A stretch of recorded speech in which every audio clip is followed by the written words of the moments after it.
Plotting is probably the most difficult aspect of writing to break down and talk about. Why? Because it's a very complex topic. There's no one approach that works for all types of stories. There's no one technique that works for all writers. And in fact, you'll likely find that each novel will need a slightly different approach. That's partly because every story has different demands, but also because we change and grow as writers and as people. To help bring some order to the chaos, we're going to talk about plotting in this video. What I hope to do is to define what story is, describe the process I've settled into over the years, and pass along some tips and tricks, some pitfalls, and how to avoid them. I'll also give you some other resources to read and watch to expand your knowledge on how to plot. As in many of my mastering fiction videos, I'll be using widely read and seen The Hunger Games as an example. Some of the advice will be tailored to fantasy and science fiction, but whether you write mysteries, thrillers, or romances, you'll be able to benefit from the tips I give along the way. So far in my Mastering Fiction series, I've talked about brainstorming, world building, and character creation. This is part 4 of the series, and I'm recording them in such a way that they build. The videos are self-contained, and you can certainly watch any of them on their own, but I mention this because you may find benefit by watching them in sequence to get a more well-rounded idea of how to create, write, and edit a novel. I have 4 more videos planned and a few more in the works, so be sure to subscribe to be notified when those come out. Hi, I'm Brad Beaulieu, and I'm a full-time fantasy and science fiction author. I've published a dozen novels, more than 20 short stories, and I love talking about the craft of writing, which is why I started this channel, A Novel Approach. A Novel Approach is dedicated to helping you reach your writing goals by sharing inspiration, technique, and my 20+ years of experience in writing and publishing. We're going to get into the main content in just a sec, but before we do, I wanted to let you know that this video doesn't have a sponsor, but it is supported by those of you who get value out of these instructional videos, and spread the word, maybe buy me a coffee on coffee.com, link in the description below, and even buy signed books from my online store at quillings.com. Thanks so much for your continued support. It's because of you that I can continue to make free videos just like this one. And for those of you who are new, please consider subscribing so you can keep up on all the latest tips, tricks, and deep dive techniques I'm adding on writing. Okay, so let's get started. I like to start each of my talks by sharing the origins of it. I'm an epic fantasy author, but I have a background in IT and software programming where I spent many years. When I first started writing, I thought for sure I'd be one of those writers that would outline heavily. I'd have this multi-page outline and I would just write the story once I figured out what was happening. But I found that I couldn't figure out what was happening until I got into the story itself. I had to know what the world was like, what the characters were like before I could really dive in. But I also couldn't fly by the seat of my pants entirely either. And so I set out on a journey to figure out how stories work, plotting and scene structure in particular. And so what we're going to cover in this talk are a few different ways to look at story structure, the 2 main ways of approaching plotting, and how you might fit in between those 2 extremes, some plotting tips and tricks, some pitfalls and how you can avoid them, and then some recommendations on further reading and viewing. I also like to start with a warning. Beware of rules in writing, whether that's from this talk or any others. What works for some authors may not work for others. At the same time, I'm a big believer in trying things on for size. So if you haven't tried something before, don't just disregard it or discount it. You can give that a shot with a short story perhaps, maybe a chapter or 2 on your current project. See if it works. If it does, keep it. If not, toss it. What I hope to present are some tips and tricks, tools in other words, that you might use to fill your own writing toolbox. And I'll open with some bad news as well. All the stories have already been told. You will not find a brand new type of story structure that hasn't been done already. But the good news is that's fine. That's okay. We, humans, have an insatiable desire for stories told in different ways, from different perspectives, with different paths followed along the way. So let's start with story structure.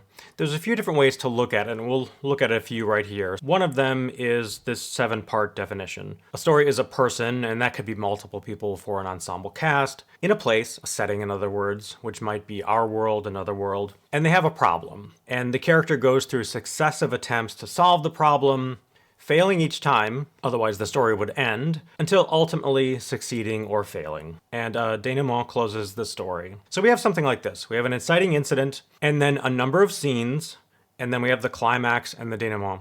The inciting incident and the climax and the ending, that denouement, are special scenes. I think I'm going to create a separate video to talk about those in particular, the basic building blocks of story. The inciting incident and the prologue, which is optional. Not every story is going to have a prologue. And then I have a separate video just on the structure of scenes, but I'll talk about that. And then the purpose of the climax and the denouement. I do kind of reference those as we move along throughout these videos, but I'll create one just dedicated to those.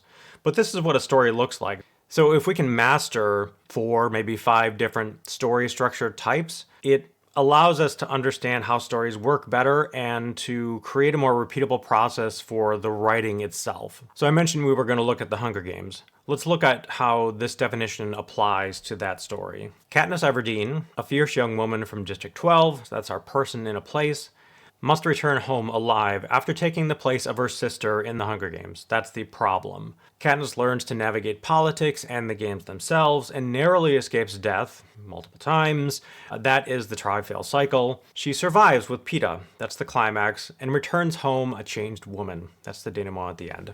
Another way that we can look at story is through an arc, and this kind of follows the hero's journey from Joseph Campbell.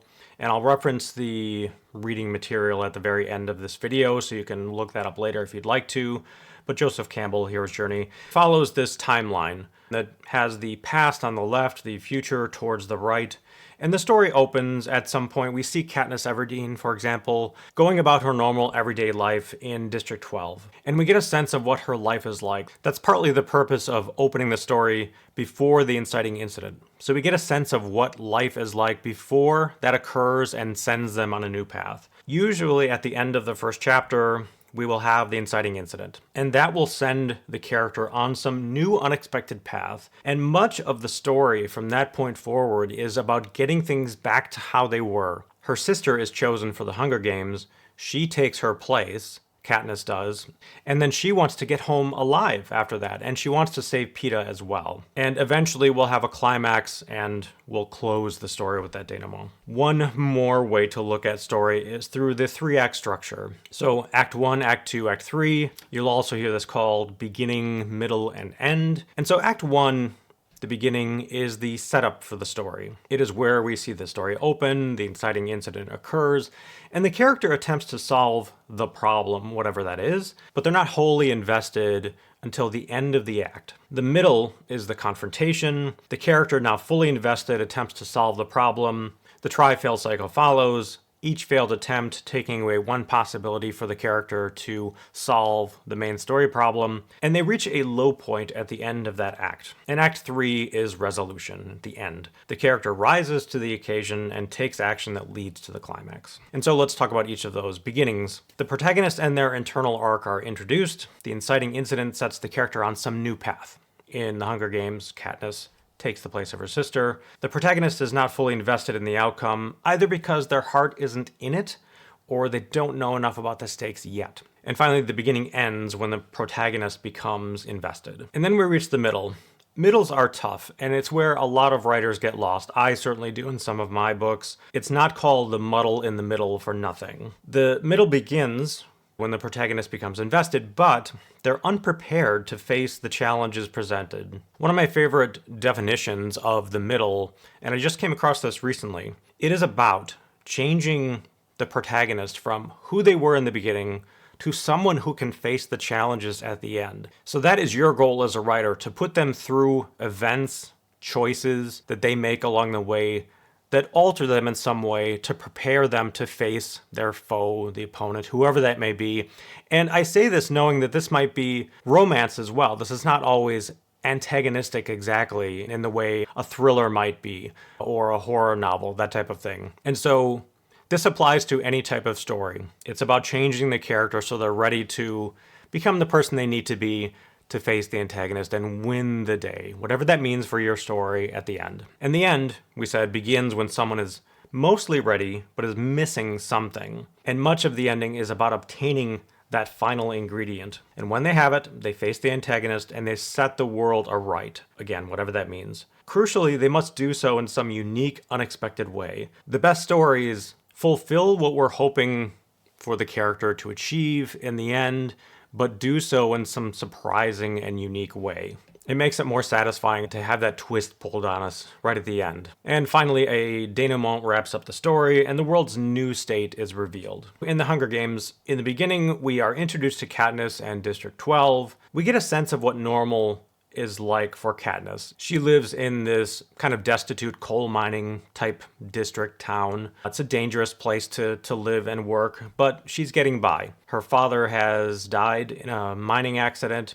Katniss has become the matriarch of her family, protecting both her mother and her sister. And then Prim, her sister, is chosen for the Hunger Games. She must go to the capital and fight to the death with 23 other children. And Katniss decides to take her place because she knows Prim will die if she's forced to go to the Hunger Games. And so that is the inciting incident. We're introduced after that to Peeta and Haymitch. Peeta is the boy tribute from District 12 who will be fighting alongside Katniss in the beginning, but this is gladiatorial combat and only one of them can survive. And so eventually, in theory, they'd have to fight one another. Haymitch is the only winner of the Hunger Games from District 12, and he's tasked with preparing these kids, Peeta and Katniss, for the Hunger Games. But he's an alcoholic. He went through the games themselves, and it was the quarter quell, I think, so there was actually like 50 kids. And so he witnessed all this death, and so he's now an alcoholic, and he doesn't want to get close to these kids who he thinks are going to die in the games. And so that's a huge challenge early on for Katniss and Peeta. And then the journey to the capital and Katniss's eventual acceptance of her fate. I would argue that this ends, the beginning ends, when Katniss comes out in this grand ceremony on this chariot with Peeta. She has a stylist named Cinna who creates this flaming dress for her. The contestants come out in the capital in this arena. They're all on chariots. District 12 is last. And so when her dress bursts into flame, it brings notice and attention to Katniss. But at the same time, I think it becomes more real for her. And she knows she has no choice but to enter the games and try to get back home alive so she can get back to her family. And then the middle, Katniss and Peeta vie for the attention of the patrons in the capital. The patrons can help some of the contestants during the games, but only if they like them. And so they have to kind of dance and preen before these patrons, and Katniss hates that. Their understanding of the games deepens. The love interest between Katniss and Peeta blossoms, but it's complicated by their being forced to act like star-crossed lovers. One of the ways that they try to attract attention from the patrons is by casting themselves as lovers who were both thrown into the games. And so, of course, even if they survive until the end, they may be forced to fight each other. And then the entry into the arena and the fight for survival. And the middle ends with the death of Rue. Rue is another contestant from one of the districts, 10, I forget which one it is, 10 or 11. And she is young. She is kind of a stand-in for Prim. Katniss tries to protect her. In the end, she can't, and Rue dies. And so this is a low point for Katniss, and we move into the end at that point. And then in the end, Katniss and Peeta protect one another. Their love blossoms, even in these horrible circumstances. Katniss was kind of keeping him at arm's length. She didn't want to even investigate or explore her interest in Peeta because of the situation that they were in. But over time, she finds that she does like, maybe even love him. They win the hearts and minds of the populace, and President Snow wants to snuff their growing influence. This is one of the reasons that this is a standout story and trilogy, is because of the political aspect as well. It's not just about kids surviving the games, it's about a system that allows for the Hunger Games and the tearing down of that system. So towards the end of the story, President Snow, through the Game Masters, announced that if the boy and girl tribute both survive and defeat all other contestants, they can both win the Hunger Games. They can both live. And so Katniss and Peeta go to the cornucopia where the games began, and they face and defeat Cato from District 1, one of the districts that revere the Hunger Games and train for them heavily. And they believe they'll both be spared, but after they defeat Cato, another announcement is made revoking the previous offer and stating they must now fight one another. They have these berries that are poisonous, and so Katniss and Peeta decide that they'll eat the berries and die by suicide in essence so that President Snow doesn't win. They're trying to sort of defeat the system. They refuse to play by their rules. And so they would win if they did that, and President Snow doesn't want to give them that win, and so they change their mind again, and both Katniss and Peeta survive at the end of the story. So I'd like to open up the advice on this tip from Dan Brown.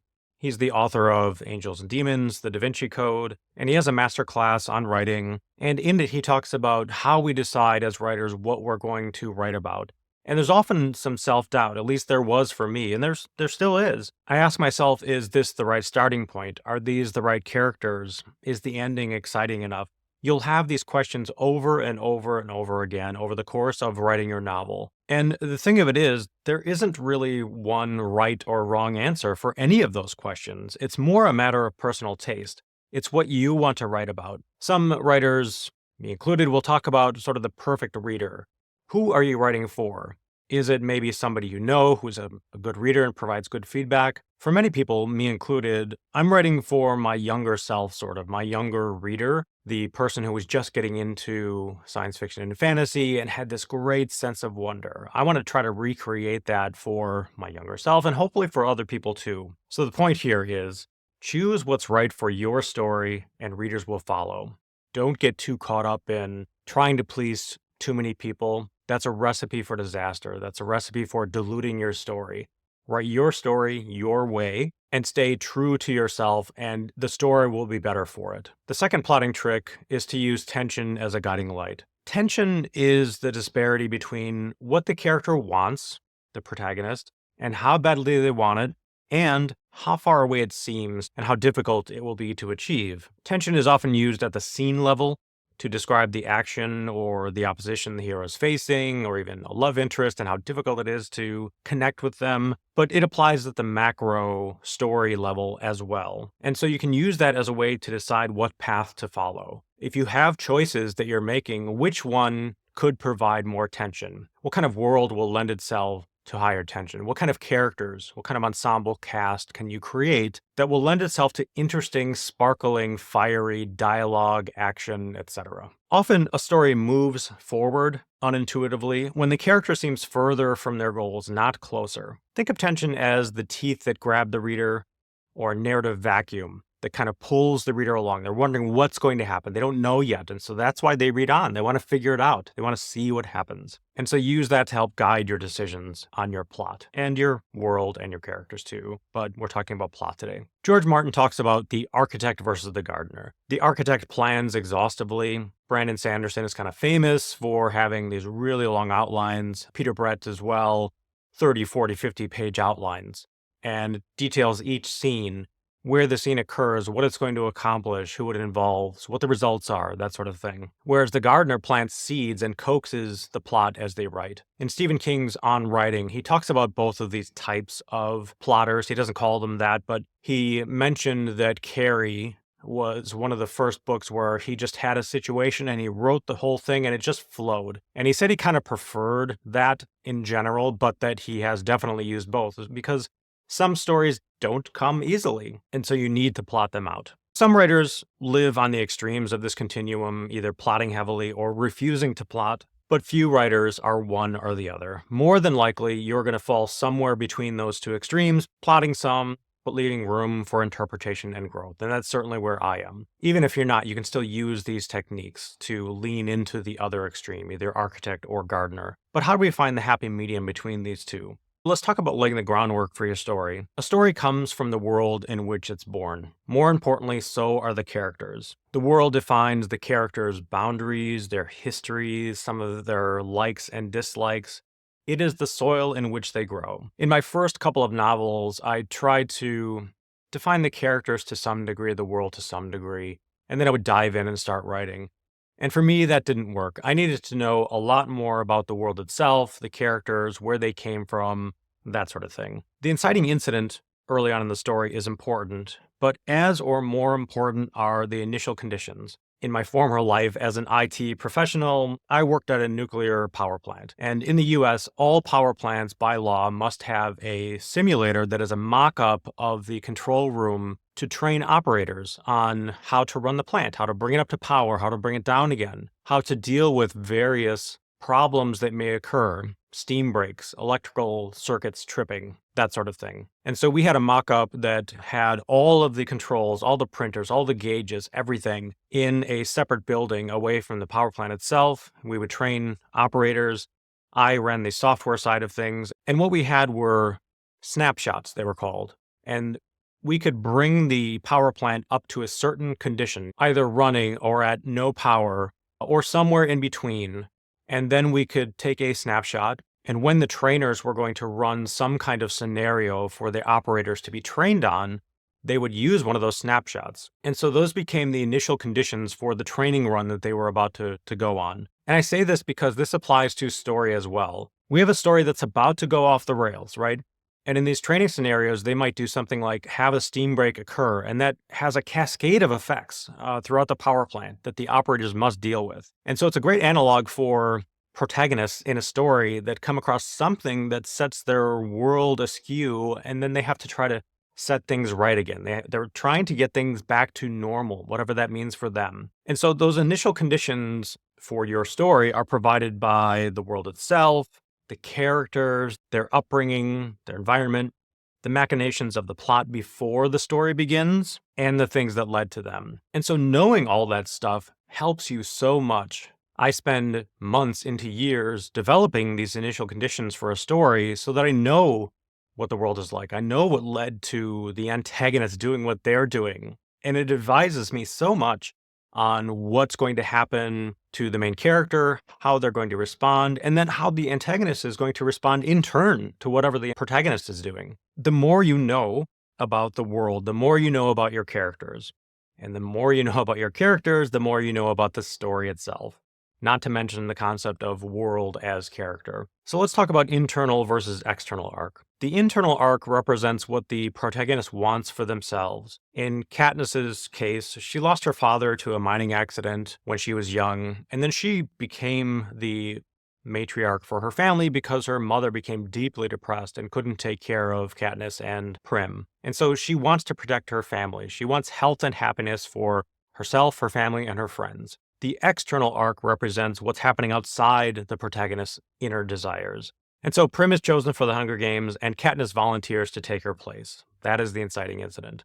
And that's where the external arc collides with the internal arc of Katniss. And so we have this world that we mentioned that gives rise to the characters, and they have these internal desires. We also have a plot that is derived from some external events that are going on, usually unbeknownst to the main character. And so the character's internal desires are their internal arc. That's what they want for themselves, and that the story should at least address, if not fulfill, by the end. And then the plot, those external events, that is the external arc. That's what collides with the character's inner desires, their internal arc, and the story truly begins at that point. I'm going to call on George Martin here again.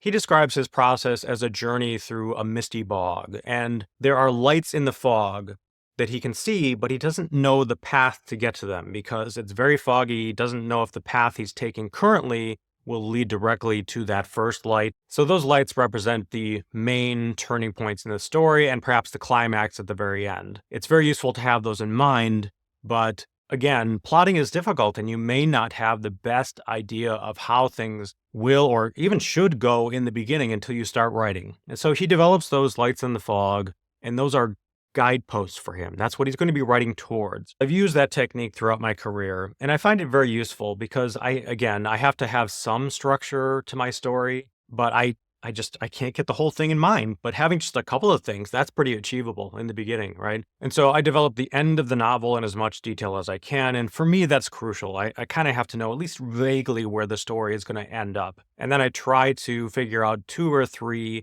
high points, plot twists, setbacks along the way. And then I plot toward that first light in as much detail as I can. And for me, that ends up being usually 5 or 6 chapters. That's about as much clarity as I can get. I have a vague idea of what's happening in between those points, but again, not in detail. I could not yet write those scenes because I don't have enough information yet. I haven't filled in the story quite enough to do that. And so then I start writing. Once I have 5 or 6 chapters outlined in detail, I start writing. And when I reach that first light, the major plot twist or milestone, reversal, what have you, I'll plot to the next light and keep going. But What if you can't reach that first light? That's fine. That's okay. Sometimes you won't be able to, often you won't. Plot as many scenes in as much detail as you can, right until you feel like you can't go further, then stop, plot more, continue writing. And so I call this inchworming my way through the plot.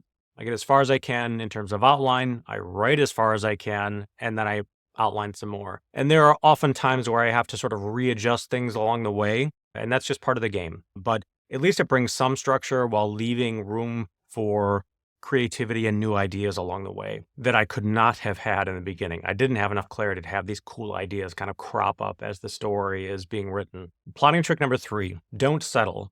So as you brainstorm, and I've mentioned this in other videos, but I mention it again because it's so useful and so important. As you brainstorm, don't settle for the first thing that comes to mind when you're thinking of new plot ideas. Where should this story go? Move to the second, third, fourth.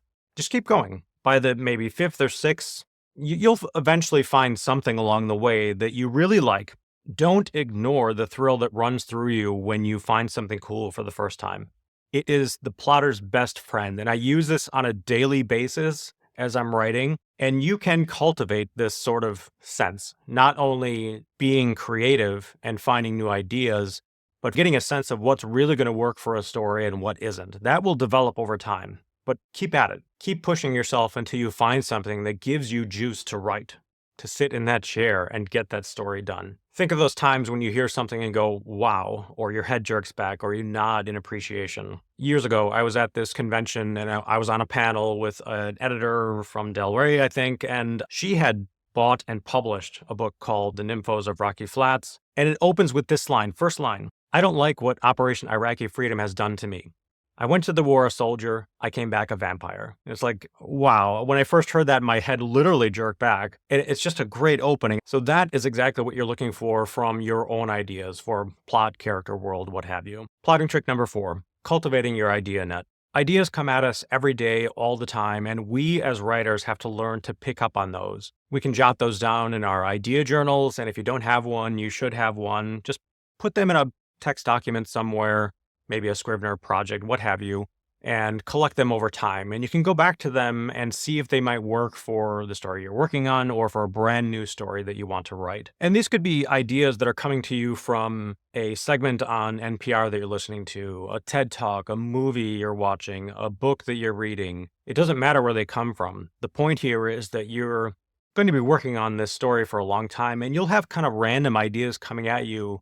And interesting ones you should glom onto, take a note of, and see if they help you in any way. Again, either for the story that you're currently working on or perhaps a future story. So when you're reading a story and you predict the ending, but maybe it wasn't quite right, that's a parallel plot, like a universe unexplored. When you watch a movie and think, what if?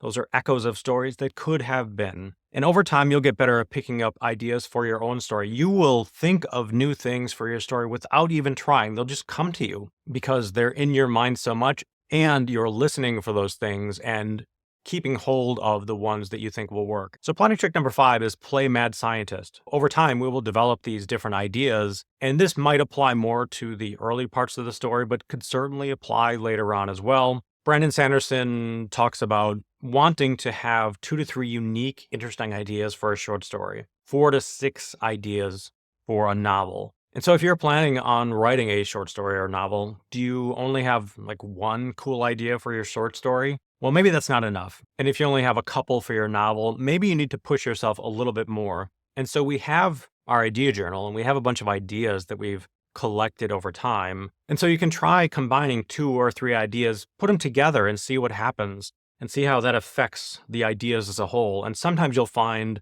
that 2 ideas together are much more interesting than either idea was on its own. Plotting trick number 6, play reverses. If you feel like you're in a rut, that you've reached a dead end, try reversing somebody's motivations.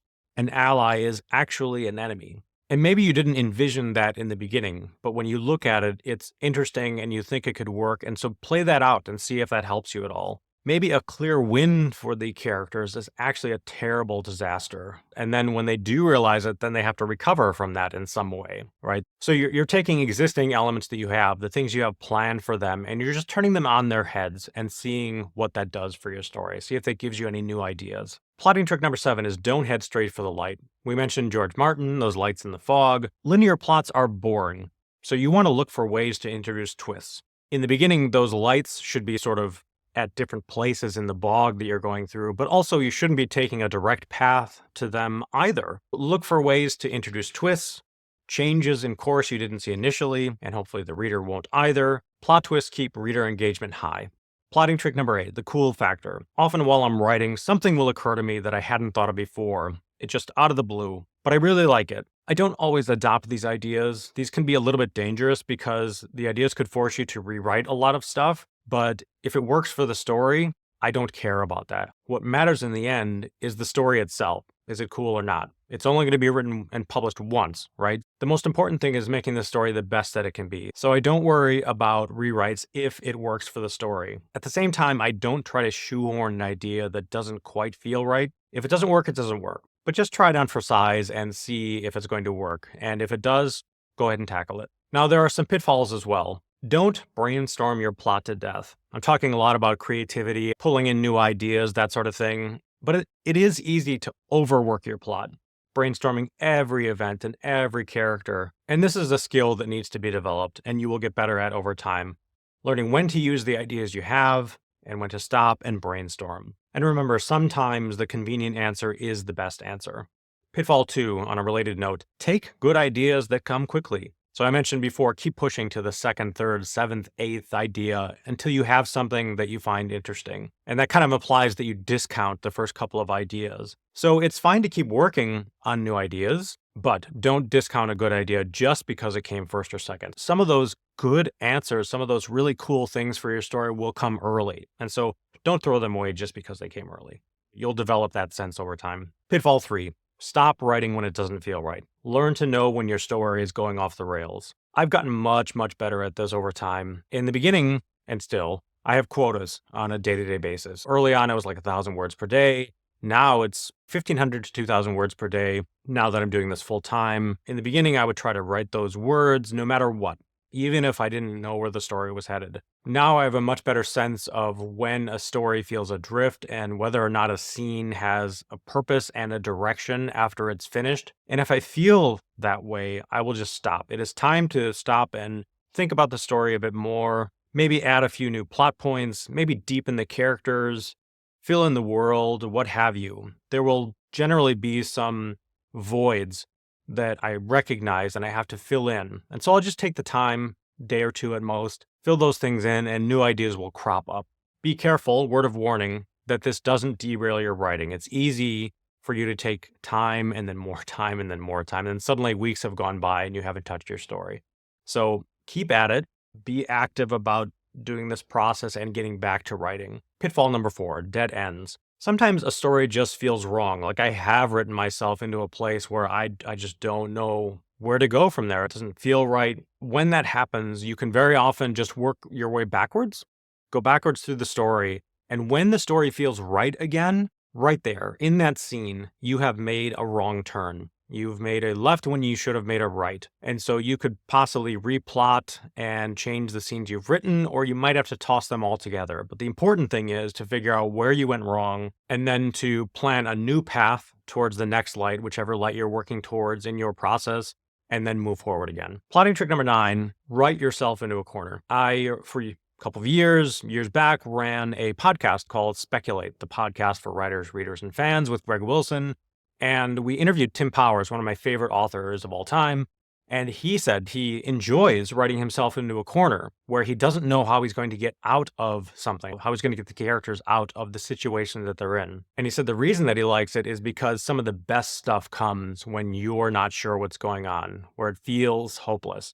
Because it's going to feel hopeless to the reader as well. And some of the coolest escapes, let's say, come out of that type of situation. After he said that, I started to really enjoy that kind of thing, where I know characters are headed into a place where it's going to be very difficult. And in fact, I don't know how they're going to get out initially, but I write them there anyway And then I take the time to figure out some cool, unique way for them to get out of it again. So don't be afraid of that sort of thing. You may feel like you've made a mistake at first, and maybe you did, but keep playing that impossible situation out and see what happens. And you may find something really cool comes out of it. Plotting trick 10. If you feel lost, don't be afraid of exploratory drafts. It can be very liberating to say you're not going to use some of the writing that you're going to do. You might write from the antagonist's point of view, and maybe that'll break up the logjam.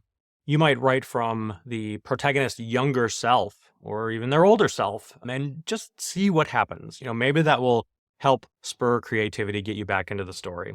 Write it only for yourself and see if that helps you. Plotting trick 11. Return to the center. Stay true to your story, the thing that made you fall in love with that story in the first place. It is easy to lose sight of it. Writing is a long process and life invades, right? We get pulled away from our story, the writing itself, and the story because of other things that are happening in our lives. That is normal, and feeling disconnected from your story is normal too, because it is such a long time. But the good news is you have some resources that will help you. Think about the things that you wrote in the beginning. Maybe you jotted down some ideas. Maybe you collected a Pinterest board with these images. Maybe you even have a playlist of music and you can listen to that in the car or on your headphones. You just get away from the keyboard for a little while. And if you can return to that place, it will often give you the drive to get back into the story. It will give you juice to get back into the chair, get excited about the characters again, the story, where they're headed, and how it's going to end. Plotting trick number 12, adjusting course. Don't be afraid to change where the lights in the fog are. Those are guideposts, not fixed destinations. Adjust any of it, including the ending, but keep those touchstones close at hand, the things that made you want to write this story in the first place. We interviewed also on Speculate Lev Grossman, and one of my favorite things that he said in the interview, and I forget what it was in reference to, it was about writing in general, but does something feel true to your story? And so you can use that to help you decide whether or not a new choice is the right choice or not, along with your personal taste. Does the choice that you're making feel right? Does it feel true to your story? I'd also like to touch on series as we wrap things up. Series is plot on a macro scale. In trilogies and series, there's often several unresolved plot threads at the end of each of the books until you get to the end. And so the first book can act as the beginning, act 1 of the story. The second or middle books can be the middle, and the final book, the end. So we've been talking about the Hunger Games. In the first book, book 1, Katniss survives the games with Peeta, dealing a blow to President Snow along the way. Again, one of the things that makes this series so great is the mix of politics and the survival mode that they're being forced into in the arena. It is not just about these kids. It is also about standing up to the current draconian administration and eventually rising up and putting them down. Catching Fire, book 2, Katniss survives the Quarter Quell. There are 50 kids in this one, and President Snow is so angry with them for getting the limelight that they put both Katniss and Peeta into those games. And all the other former contestants from the other districts are pulled in as well. So they're all former competitors. Katniss survives those games as well, and she becomes a political force along the way. So it's no longer just survival. She is now someone that people look up to as a symbol, as someone who can stand up to President Snow. In the final book, Mockingjay, Katniss joins the rebellion and defeats President Snow. So we see the full arc from the Hunger Games to Catching Fire to Mockingjay. But each story has a full arc of its own. It is a complete story in and of itself. And so that's what you want for your series if you're writing one. You want the series to have an arc as well. So think about that as you're plotting out how the first book begins and ends, what that leads to in the second book and following books. So I mentioned some book and video recommendations. I will highly recommend Nancy Kress's Beginnings, Middles, and Ends. This is part of the Writer's Digest books, Elements of Fiction Writing. Many of those books are really good, but I really like this one because it details what the beginning should accomplish, what the middle and end should accomplish. And so it gives you a very good idea of what you're looking for in each of those parts of your novel. I'll also recommend, I mentioned Joseph Campbell, and the hero's journey is a detailing of the monomyth, a structure that has been used since the time of myth and that many, many modern stories use to this day. And so it's very useful to look at. I will also recommend, along with this, The Hero with a Thousand Faces. The Power of Myth is a book that was written from the transcript of an interview that Joseph Campbell did on PBS with, I think, Bill Moyers. And you can watch that, so you don't necessarily need the book. You can watch that interview on YouTube. It's available. This has some slight additional notes in it, but if you absorb information reading better than you do watching a video, they're both available. And I'll have links to all these in the notes below. I will also recommend the YouTube series. I think there's 5 parts. Dan Wells gave a presentation and it was taped in these 5 parts. It is 7-point story structure. So if you just do a YouTube search for Dan Wells 7-point story structure, you will find that series of 5 videos. It's very interesting. It's another breakdown. So it's a bit more detailed than 3 acts. I saw that and I adopted it for the stories that I've written since. And I find it useful to look at story from different ways. I still use Act 1, 2, and 3, but I also use this 7-point story structure. So the more you know, the more you try on for size, the better off you're going to be. The more tools you're going to have in your writer's toolbox. So take a look and see if that helps you at all. And then I did mention Dan Brown's masterclass on writing. I watched a number of those. I got a subscription one year for my birthday, and then I watched like all I could during that next year. And Dan Brown's was the most pragmatic I found. He is a very nuts and bolts kind of writer, and so am I. And so that really spoke to me. There are a number of other good ones as well, but I found that one worthwhile. So if you happen to get a subscription to Masterclass, I do recommend that one. So wrapping up, invest time in understanding story structure. Use that knowledge to develop your world, your characters, and especially the plot. Determine your lights in the fog. Plot out as far as you can go in detail. Write, and then inchworm your way through the plot. Stop and replot when you need to, and then keep going till you get to the end. But keep your mind open to new possibilities along the way. There's no doubt that plotting is a complex topic. It can feel daunting at first, but by understanding story structure and using it to our advantage, it can make the impossible task of plotting out a full novel more achievable by breaking it up into bite-sized chunks. Now I'd like to turn it over to you. Leave a comment below with 1 or 2 of the best plotted novels you've read. Did you start as a plotter or a pantser and move toward the other extreme? There are a million books and other resources on plotting. Which ones have you found to be particularly useful? And if you found these tips useful yourself, please like and share with others who might gain benefit from it. I'm planning more mastering fiction videos, plus Scrivener how-tos, and more. So hit subscribe to be notified when those come out. Until next time, dream big, stay positive, and keep writing. Peace, everyone.